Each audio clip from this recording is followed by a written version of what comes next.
For the dream scenario to play out for the Philadelphia Eagles on day one of the 2025 NFL Draft, what do we need to see happen in front of their pick at 32nd overall? We'll get into it coming up next right here on the Locked On Eagles podcast.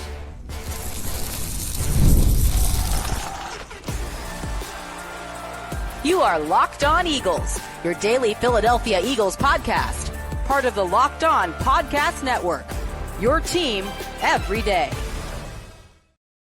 We thank you so much for making Locked On Eagles your first listen each and every day. Welcome into this Thursday edition of the show. I'm your host, Louie DiBiase. Today's episode is brought to you by Gametime. Download the Gametime app, create an account, use the code in all capital letters, Locked On NFL for $20 off your first purchase. So there have been years in the past during the NFL draft where it was just a perfect night for the Eagles. Everything went exactly the way you wanted it to go. There were a bunch of prospects you liked that fell down the board, potential trade-up options, players that even surprisingly just fell in your lap that you didn't even have to trade up for, right? I think about 2024, 1 year ago. The ideal scenario for me was getting Quinyon Mitchell no matter what. I thought it would come in the form of a trade-up. The fact that they didn't even have to move up and they got him in the 20s is an unbelievable, ideal dream scenario that played out. 2023 as well. I thought you could get one of Jalen Carter and or Nolan Smith. I thought it was going to be more Nolan Smith with that top 15 pick. I thought Jalen Carter, even with the concerns off the field, he's still going to be a top 5, top 7 selection. The fact that the Eagles got him at 9 overall and then had Nolan Smith land in their lap with the 30th overall selection, the fact that they got both of those players, it's unbelievable. So there have been years where it's like, we don't know the way the draft's going to go, but here is the ideal scenario. And there have been years where that scenario does play out. Honestly, the last 2 drafts for me, that ideal scenario did play out. And there are years, of course, that are the opposite. You look at like 2014, 2018. I thought the board was just a disaster. By the time the Eagles pick was up, they couldn't trade up. There wasn't 2 teams to tango, right? It takes 2 to tango for a trade in the NFL, and there just wasn't a trade-up option. No players really fell down the board you liked. You never know. There is also a middle ground scenario where maybe it's not the ideal scenario that plays out, but it's also not the worst outcome either. If that dream scenario is going to play out this year, what do we need to see happen? I would say in those first 20 picks, because I don't think we can reasonably expect that a dream scenario is going to play out for the 32nd overall pick where it's like, oh my gosh, James Pierce fell into their lap, or Malaki Starks, or whoever your dream prospect is. I think the dream scenario includes the 32nd overall pick. It could happen there, but also it could come in the form of a trade up inside that top, the top 20 to 32, that 12 pick range, right? So what do we need to see happen within those first 20 picks to have that dream scenario play out? I think one thing that we have to see is that all 4 top quarterbacks in this year's draft go off the board. So we know Cam Ward's going to be the first overall pick with the Tennessee Titans. We know that Shedeur Sanders is going to be a first-round selection. He could go as high as number 2 to the Cleveland Browns. It could be the 32nd overall pick, and a team trades up that wants that 5th-year option, like a Cleveland Browns, a New York Giants, a Las Vegas Raiders, a New Orleans Saints. I think we know Cam Ward and Shedeur Sanders are going to be first-round selections. Now, Jackson Dart and Jalen Milroe, there's a lot of traction with those 2 also going on day 1, or at least one of the 2. I think it's more likely Jackson Dart from Ole Miss goes in the first round compared to Jalen Milroe out of Alabama. But there is some momentum for both of those guys to go on day 1. I saw a mock draft today where Jackson Dart went as high as a top 10 selection. I've seen Jalen Milroe in first-round mock drafts. He accepted his invitation to Green Bay live for the draft on day 1. If Jalen Milroe thought there was no chance he's a first-round pick, do we really think he accepts that invitation? No, absolutely not. So in a year that we thought was weaker for quarterbacks, there still might be 4 signal callers that go off the board, and I think that's an ideal scenario for the Eagles. Like if we can see the Browns take Sanders with maybe the 2nd overall picker, they trade back into the first round. If we can see, of course, Cam Ward go to Tennessee, and then maybe a team like the Saints or the Giants or the Raiders or the Steelers or the Jets, one of those other quarterback-needy teams that are picking outside the top 5, if they, at least one, maybe 2, can take a chance on Jackson Dart and Jalen Milroe, having 4 quarterbacks go off the board would be huge for the Eagles, who can then have some linemen push down their way, or a safety prospect they like, or a corner, whoever their top prospect is. We know the Eagles are not going to be in the quarterback market, so you should root for as many quarterbacks to go off the board as possible. It's not going to be like past years where 5 to 6, 6 guys go like last year. That's not going to happen. There's 4 options in the first round. If we can get 3 to 4 of those guys taken, that's ideal. I think it's a guarantee that 3 are going to go. I think you can put it in the bank that Jackson Dart or Jalen Milroe will be a first-round pick. I think Jackson Dart is going to be a day 1 selection, and the way the momentum is going this week, there's a chance Jalen Milroe is as well. So if they can get those 4 quarterbacks off the board, that can really help that dream scenario play out. I think another thing that we want to see happen is a run on weapons. Like if we can get some wide receivers and running backs to get drafted in this first round, I think that is an ideal scenario to play out because the Eagles, there's a chance they're in on the wide receiver market if like a Matthew Golden fell to the 32nd overall pick. But outside of that, the only pass catcher that they're reasonably going to consider on day 1 is if like Tyler Warren fell within trade-up range, which I doubt, or Colston Loveland from Michigan, the same kind of scenario. He falls outside the top 15, or maybe they do talk themselves into a Mason Taylor out of LSU. But odds are they're going to take a lineman on either side of the ball or a defensive back. Like I think it's very likely that's going to be the way the Eagles go. So with that being said, you want Travis Hunter going in the top 3, of course. You want Tatoria McMillan going off the board inside the top 15, or at least inside that top 20. You should root for Matthew Golden of Texas to go early. I think he makes so much sense for a team like the Miami Dolphins, who love speed at receiver, especially if they're going to trade Tyreek Hill away. And then same thing goes for running back. And does like another receiver fit into that day 1, like Luther Burden III from Missouri? Can we sneak him into day 1? And then at running back, we know Ashton Genty is going to go top 10. I think he's going 6 to the Las Vegas Raiders. Considering how many teams had success running the ball last year, the Eagles won a championship by doing that. The Ravens made the playoffs by doing that. The Packers as well, and the Texans. Maybe it's not just Genty that goes day 1. This is a really good running back class. I could totally see a win-now team talking themselves into drafting somebody like Amarian Hampton from the University of North Carolina, maybe Travion Henderson from the University of Ohio State. Could one of those other guys slip into the first round as well? I think it would be more so Hampton than Henderson. You should root for as many non-tight end weapons as possible to go on day 1. And even if we have to sacrifice tight end for the sake of getting a better pass rusher or safety or offensive lineman, I'm willing to say, yes, we want Warren going. We want Loveland. Heck, let's go Mason Taylor or Elijah Arroyo. One of those other guys go early so the Eagles can have a better chance of getting an elite player in the trenches or one of those top 2 safety prospects. So root for quarterbacks, like root for the sexy positions. This year for the Eagles, it's all about the meat and potatoes. So root for quarterbacks to go, root for receivers, root for running backs. And I would also say as well, root for cornerbacks to go.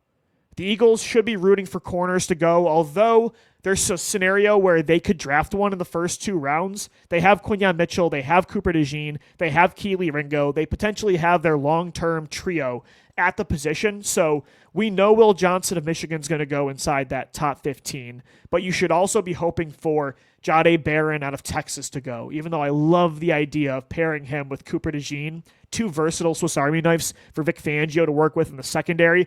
But you should be rooting for, if you want a lineman, root for Barron out of Texas to go inside the top 20, inside that top 25. And I think there's a chance that a 3rd or 4th guy goes. I think Trey Amos from Ole Miss is a fringe day 1, day 2 selection. Same with Maxwell Harrison from Kentucky. Some team might fall in love with his 4.28 speed. I really like Shavon Ravel out of ECU. Like that length and athleticism is very intriguing for this position. If you can get one of those guys off the board on top of Will Johnson and Jahdae Barron, who I think are absolutely going to be slam dunk first round picks, you should be rooting for that as well. And then one other thing, like I'm realistic. I know this first round strength is all about the trenches. Most of these picks are going to be linemen on both sides. There's not going to be just a massive run on receivers and then running backs and then corners and quarterbacks. Like, of course, you got to root for all those positions to go more than we think that they're going to go in the first round. But you just got to hope, yes, linemen are going to go, but hopefully there isn't like a giant run on pass rushers especially. Like you just hope from that, I would say outside the top 10, because there is no chance they're getting their hands on Abdul Carter, Mason Graham. One of the Georgia guys are going, maybe both inside the top 15. After that, you just hope that 15 to 25, that 15 to, I should say, what would be the right team to say that's when the run can start on the guys that the Eagles could get. I'd say like around 14, like right after that Dolphins pick. You hope you don't see a run on guys like Shamar Stewart and James Pierce, and maybe it is Mike Green, Walter Nolan, Donovan Azareku. You hope that those guys get more spread out when it comes to who gets picked, and there isn't like a run where 4 of those 5 get taken within like 6 to 7 picks. So yes, linemen are going to go in front of the Eagles, a lot of them. That's the strength of this class, and a lot of teams in front of the Eagles need these players on both sides of the ball. But hopefully there's not a massive run where by the time you get to like the 20 to 25 range where the Eagles could trade up, there's just nothing left to pick from. And then you got to trade down from 32. So that to me is what you should root for on day one, for the dream scenario to play out where the Eagles can steal a prospect by trading up or having one fall to the 32nd overall selection. I want to continue this exercise, though, getting into what it's going to take for the best possible outcome to happen 2 weeks away from today when the first round of the 2025 NFL draft gets started. I'm going to do a top 20 first round mock draft. That would be the ideal way the board falls for the Eagles. We'll get into that coming up next right here on the Locked On Eagles podcast. This Thursday edition of Locked On Eagles is brought to you by Gametime. Look, there's nothing like the energy of a live game, whether it's catching a last-minute MLB showdown, the Philadelphia Phillies, or soaking in the excitement of an NBA matchup. Finding great seats at a great price, that used to be a challenge until you found Gametime. You add in the excitement of the game on top of a great price. Win-win. Gametime makes scoring last-minute tickets even easier than it's ever been. Prices actually drop as the event gets closer. And with their all-in pricing, you see the total cost up front. No surprises at checkout. You can save up to 60% buying last minute for sports, but not just sporting events, concerts, comedy, theater, and more. You can grab last-minute seats and save big with their zone deals. And with seat views before you buy, no surprise fees, and a lowest price guarantee, you can book with total confidence. And their lowest price guarantee means you never worry about overpaying. So take the guesswork out of buying tickets with Gametime. Download the Gametime app, create an account, use the code LOCKEDONNFL for $20 off your first purchase. Terms apply. Again, use the code in all capital letters, LOCKEDONNFL for $20 off. Download Gametime today. Last minute tickets, lowest price guaranteed. All right, we are continuing on this Thursday edition of the Locked On Eagles podcast, getting into dream scenarios for the Eagles in the first round, which is crazy enough. 14 days away from today. 2 weeks from today, the Eagles will eventually be on the clock on day one. Don't know if it's going to be at 32. I would likely say it's in that 20 to 27 range. I think there's going to be not a massive trade up. The Eagles are not getting into the top 15, but I think you can bet, if you're a betting man, I think you should bet on them getting inside that top 25 for a lineman. Like I think that, or maybe a safety. Maybe it's Malaki Starks. Maybe it's Nick Emmanwori. That would be the ideal scenario that plays out. How did the Eagles get to that dream scenario like they had in 2024 when Quinyon Mitchell fell in their lap, when they found a way to steal both Jalen Carter and Nolan Smith in 2023 from the University of Georgia? What needs to happen on day one? Let's actually put this to practice by doing a 20-pick mock draft. And again, this is the dream scenario for the Eagles, but it also has to be within reason. So I'm not throwing 4 quarterbacks in there, 5 wide receivers, 3 running backs. Like give me a break. I'm going to do it the best case scenario within reason. So let's get into that right now, right here on the Locked On Eagles podcast. The first overall pick, I think this one's a slam dunk. It's going to be Cam Ward to the Tennessee Titans. They canceled their meeting with Shedeur Sanders. They're not going to put him through a private workout. That all but wraps it up. We've known for months now that it's going to be Cam Ward, as it should be. Cam Ward, honestly, for me, I know it's a weak quarterback class this year, but Cam Ward's one of my favorite quarterback prospects coming out in years. So I think Cam Ward is the obvious pick for the Tennessee Titans. And at number 2, I say Travis Hunter goes to the Cleveland Browns. Originally, I thought it was going to be Abdul Carter, but Travis Hunter to Cleveland is gaining some momentum. And again, I like the possibility of Cleveland moving back into the first round for, Jackson Dart or Shedeur Sanders to pair with Travis Hunter at wide receiver. I think they would play him at receiver and rotate him in at corner. But I think that's gaining some traction. I think the idea of putting Myles Garrett and Abdul Carter together is insane, and that's definitely still on the table. But I kind of think Kevin Stefanski is going to want his hands on Travis Hunter for that offense and for a rookie quarterback that they are going to bring in. There's no way they're starting Kenny Pickett, in my opinion, in 2025. So I'm going to put Travis Hunter at 2 to the Browns. These picks are more obvious, so these really don't impact the Eagles much because we know these guys are going inside the top 5, top 7. At 3, the Giants are going to take Abdul Carter. Nice little trio they have on the defensive line. That's an understatement. Brian Burns, Abdul Carter, and Kayvon Thibodeau. That's pretty ridiculous. So I think the Giants, if they miss out on Travis Hunter, I don't think after signing Russell Wilson, they're going to be interested in Shedeur Sanders. And with Jameis Winston in there as well, I don't know. I don't think they love Sanders or they wouldn't have brought in both of those quarterbacks, especially Russell Wilson. But I think they, at this point, just take the best player available. Abdul Carter is a blue-chip prospect. You don't pass on blue-chip prospects, even if it's not a need, because they have Burns and Thibodeau. You make it work with those 3 and run a old-school Giants-like NASCAR package that they used to use when they were beating the Patriots in Super Bowls in 2007 and 2011. Number 4, the Patriots miss out on Hunter and Carter. They are definitely rooting for Sanders to go inside that top 3 to get one of those blue-chip prospects. If both guys are gone, they have to shift focus to linemen to protect Drake May. Will Campbell, the arm length is a little bit of a concern for a tackle. He might project better to guard long-term in the NFL.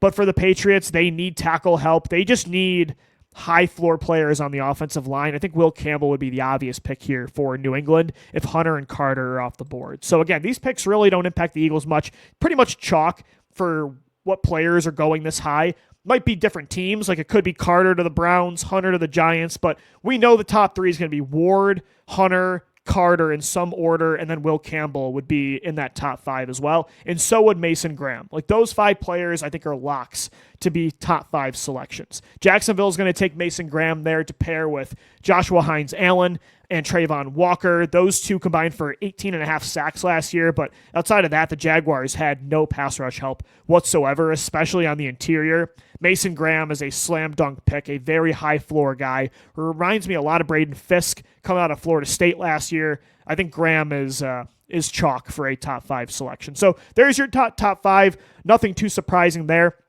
I think the Raiders at 6, as I mentioned earlier, they're going to take Ashton Jeanty. I think Pete Carroll is going to try to recreate what he had in Seattle, signed Geno Smith to an extension, Jeanty at running back. Maybe they come back for Jalen Milroe and they go for that kind of long-term backfield, but Jeanty feels like a Raider, and I think that's the most consensus pick for Vegas right now. And again, Pete Carroll's going to want to win now. What's the best way to do that? Bring in a generational running back prospect. I think they're totally taking Jeanty if he's there with that 6th overall selection, and why would he not be? I doubt Jacksonville or New England. They're not taking Jeanty with the 4th or 5th pick. And then for the Eagles, now here's where you start to root for certain things. For the Jets, you want them to take a lineman, to me, over a tight end, because, hey, maybe there's a chance Tyler Warren is available for a trade-up. I had them going Armin Membo, the right tackle that could play left, maybe on the left side for New York. Coming out of Missouri, I think he would actually play right tackle for them. Membo, a lower floor player than Will Campbell, but his traits through the roof, a really high ceiling kind of prospect to protect Justin Fields. I think the Jets like Fields more than the league does. I think they like him as much as I do. I'm a big fan. I think he could be the guy in New York, and Membo is going to help protect him. So the Eagles should be rooting for the Jets to take, I would say, an offensive lineman over a tight end. Maybe push those guys down the board a little bit. And then this one, again, this is within reason. We don't want this to happen, but pass rushers are going to go early in this draft. Carolina is going to take one, whether it's a defensive tackle. They missed out on Milton Williams, although they did sign Wharton from the Chiefs, who I really liked. They're going to add somebody else as well in that mix. They really need edge rusher help as well. They could go with anybody here, but I think they're going to take Jalen Walker from the University of Georgia with that pick. So I think they're going to take Jalen Walker. There are going to be pass rushers that go. Walker, to me, is likely a top 10 pick over anybody else. I think it's between him and, I said yesterday, Donovan Ezereku could be the second pass rusher off the board behind Abdul Carter. But thinking about it today, I think Carolina's going to want to use a versatile piece like this in Jalen Walker, who can wear some different hats for a team that needs help all across the defense. So I would say Jalen Walker goes. Not ideal for the Eagles there. Maybe the pass rushing run starts. I don't think it will, though, because, again, this is the ideal scenario that plays out. At 9, we need Kellen Moore to help Philly out. They could use a quarterback. I'm not going to say, though, it's Shedeur Sanders. I think Kellen Moore would like Jackson Dart better than Sanders with the mobile quarterbacks he's had to work with, and Dak Prescott, Justin Herbert, Jalen Hurts, aggressive quarterbacks that like to push the ball down the field, really good arm strength, good deep balls. That's Jackson Dart. Again, and this is a best-case scenario mock for the Eagles. You want quarterbacks off the board. We got Cam Ward off the board at 1. How about Jackson Dart at 9 to the New Orleans Saints? I think that's ideal. And then one final pick before we take a break. At 10, I'm going to have the Bears taking Tyler Warren from Penn State. Again, there's within reason, Tyler Warren would be great if he slipped past this pick and suddenly the Eagles have a chance to go get him. Unlikely. He's going to be a top 15 selection. The Bears want to add weapons around Caleb Williams. I think Warren's going to go in the top 10. He's going here to Chicago. We'll get into picks 11 through 20 coming up next as we wrap up this Thursday edition of the Locked On Eagles podcast.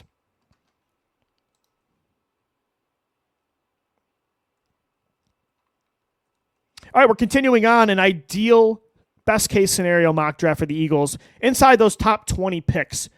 If this board falls the way it does, it can allow the Eagles to either A, trade up for a prospect that we really like, that's at the top of their board, or B, it could allow a prospect that we originally didn't think would be there to fall down the board to 32, and the Eagles get a steal like they did last year with Quinyon Mitchell or 2 years ago in Nolan Smith at the 30th overall pick. So let's continue that mock draft. Our last pick was Tyler Warren going to the Bears. Again, this is a best case scenario top 20 mock within reason. So I did have Jalen Walker going to the Panthers at 8. I had Membo going to the Jets at 7. So those are linemen that the Eagles could be interested in, but I think we know those guys, there's very little chance they're available. But we put Jackson Dart to the Saints. That's big. Got a second quarterback off the board. Tyler Warren to the Bears. For the 49ers, we should root for them. As we said earlier, we want corners off the board. Will Johnson is going to be an early pick. Will Johnson makes too much sense for the 49ers who need secondary help. Will Johnson will put with San Francisco. For the Dallas Cowboys, they could use a defensive lineman. They could use an offensive lineman. But they could also use a running back. Jerry Jones likes the sexy pick. He could see this as his new Ezekiel Elliott. Right now, their starting running back is going to be who? Javonte Williams. They're still in a win-now mode, although I think they're a far ways away from being a legitimate contender. They could see this running back as being that next piece to help Dak and CeeDee Lamb. I think they could take here UNC running back Amarian Hampton. Again, best case scenario, if we can get Hampton within the first 20 picks, 2 running backs off the board and 2 quarterbacks, we got a corner as well in Will Johnson, had a tight end in Tyler Warren, which is fine. We're sitting pretty. There's only been one pass rusher that we think there's some chance the Eagles could get that's off the board through 12 picks, and that's Jalen Walker going to Carolina at number 8. At 13 for Miami, after the retirement of Armstead, an offensive lineman is likely to go here. Kelvin Banks Jr., I'm having him go from Texas to the Dolphins to protect Tua. That's a priority for Miami right now. I think in this scenario, they could take somebody like Matthew Golden, especially if they move on from Tyreek Hill. That could be something that we can root for in an ideal scenario, but I think I'm trying to be as realistic as possible. Again, this mock is within reason. I think they'll probably go with an offensive lineman after Armstead retired. I think Kelvin Banks at this point, after Membo was taken with the 7th overall pick to New York, I think Banks makes the most sense. It could be Simmons from Ohio State, but I'll say it's Kelvin Banks from Texas. And then at 14, the Colts. I think it's very likely to help Anthony Richardson that they're going to take a pass catcher. I think they're going to take Colson Loveland, the best pass catcher on the board. Between him and Matthew Golden, I think the Colts would prefer Loveland, a security blanket over the middle that can help Anthony Richardson's lack of accuracy, just make easier completions, get him, the ball out of his hands quicker. I think Loveland would really help. He's a good separator. He's got good hands. We'll have Loveland going 14 to the Colts. And then at 15, again, I wish that they would take something else here, but the Falcons need to finally take a pass rusher in the first round. It makes too much sense to bring the Georgia kid to Atlanta. Mikael Williams from Georgia, the 6'5" edge rusher, really good run stopper, crazy wingspan. I think he is going to be a top 15 pick. The pass rushing ceiling is a little bit lower, I think, than his counterpart at Georgia, Jalen Walker. But the traits are there. You got to bet on him. The size, the wingspan, the run defense. The Falcons need this kind of high-floor player on their defensive line.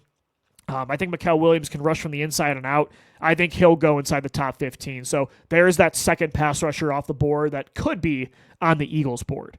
And then at 16, the Cardinals. I have them taking Tatoria McMillan from Arizona. Tet is a player that I don't really love. I think best case scenario, as most people say, he can be Drake London at the next level. But because there's just not a lot of good receivers to work with in this class, he will get pushed up the board. He's the second best guy after Travis Hunter, although I'd rather have Matthew Golden. He is the second best overall prospect. And I could see the Cardinals, they could use more pass rushers even after bringing in Josh Sweat. But I could see the Cardinals saying, this is a make or break year for Kyler Murray. We extended Trey McBride. We have Marvin Harrison Jr. heading into year 2. Let's add that one final piece in the passing game to really help Kyler meet that 2019-2020 ceiling that he showed as a first overall pick. You add Tet to that mix with McBride, with Harrison. There's your trio to work with for Kyler Murray. He's an Arizona kid as well, went to the University of Arizona. I think this makes some sense if he falls down the board. This would be huge for the Eagles. Now we've got 2 tight ends off the board. We've got 2 different receivers. We've got a corner. We've got 2 quarterbacks. This is how this could go really well for Philadelphia within reason. And then number 17, the Cincinnati Bengals, another team that, especially if Hendrickson is gone, could definitely take a pass rusher, but they need offensive line help badly, especially on the interior. Tyler Booker from Alabama, I think, makes too much sense here at guard. Would love for him to fall down the board outside the top 20 for the Eagles to have a chance to go get somebody like this. I think they could trade up for a Tyler Booker, but the Bengals really need offensive line help and defensive line help. They're going to take one of the positions the Eagles could use. I just can't imagine they really go anything else. So I'll have them take Tyler Booker here on the interior of the offensive line. And then Seattle. This one's huge. Matthew Golden. They have 2 slot receivers that are going to eat over the middle, Cooper Kupp and Jackson Smith-Njigba. What does Sam Darnold need, especially as an aggressive quarterback that likes to push the ball downfield? He needs some speed. He needs a field stretcher to take the top off the defense. That's not Kupp. That's not JSN. How about adding Matthew Golden to that mix? And that's your trio at receiver. Golden, Kupp, and Njigba. That makes a lot of sense. Sam Darnold, again, he likes the deep ball. Golden is the most explosive receiver in this draft from a long-range speed perspective. Sub-4.3 40-yard dash guy. A likely scenario that could play out is Golden going to Seattle. That would be huge for Philly. Again, we want weapons to go early. A third receiver, 2 receivers, and 3 picks before the top 20. That's ideal. That's ideal. Tampa Bay, I got to have them taking a pass rusher. I think they could use one. I think they Tampa Bay is a traitsy kind of team when it comes to pass rushers. I think they would fall in love with Shamar Stewart's upside. Of course, it's a risk, as we've talked about to death on this show. But I do think that Tampa Bay is likely to go with a pass rusher. I think they would of the rest available, like James Pierce Jr., Donovan Azureku, Nick Scorton.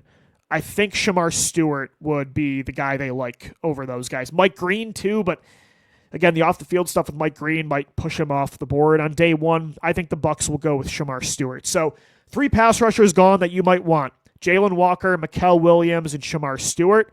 But the good news is there's still Walter Nolan. There's still James Pierce. There's still Nick Scorton. There's still Derek Brown at defensive tackle from Oregon. There's still some good guards as well, like Donovan Jackson and Gray Zabel from Ohio State and North Dakota on the board. There's a lot of players the Eagles could work with. And Malaki Starks and Nick Emmanwori still on the board. My 20th pick was not one of them. I had the Broncos taking Jahad Campbell. They could use more on defense in the guts of that unit. I think they could really use a stand-up linebacker that they can also use in creative ways as a pass rusher. Jihad Campbell at 20 is just really good value, a really high upside guy.